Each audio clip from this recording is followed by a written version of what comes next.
అయితే ఇప్పుడు నేను ఆయన మాటల్ని ఆమోదిస్తున్నాను అన్నప్పుడు కొంతమంది మహిళా సంఘాలు కూడా పరిగెత్తుకుంటూ వస్తారండి.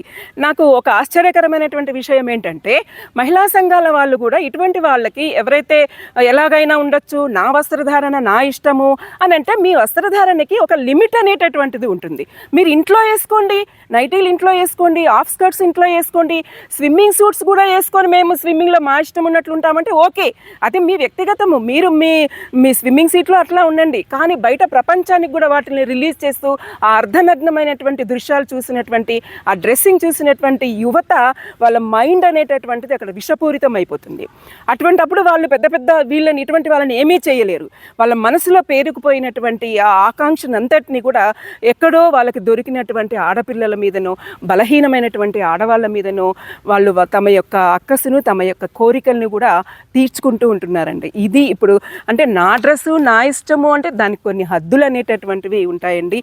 ఇటీవల ఈ యాంకర్ కానివ్వండి, లేకపోతే ఒక సింగర్ కానివ్వండి, వాళ్ళని ఆమోదిస్తూ మాట్లాడేటటువంటి వాళ్ళు కొంతమంది సినీ నటులు, వాళ్ళు కూడా ఎంకరేజ్ చేస్తున్నారు. విచిత్రం ఏంటంటే, వాళ్ళ ఇష్టం అండి, వేసుకొనివ్వండి అంటే మన ఇంట్లో మన ఆడపిల్లలకు మనం చెప్పగలుగుతామా?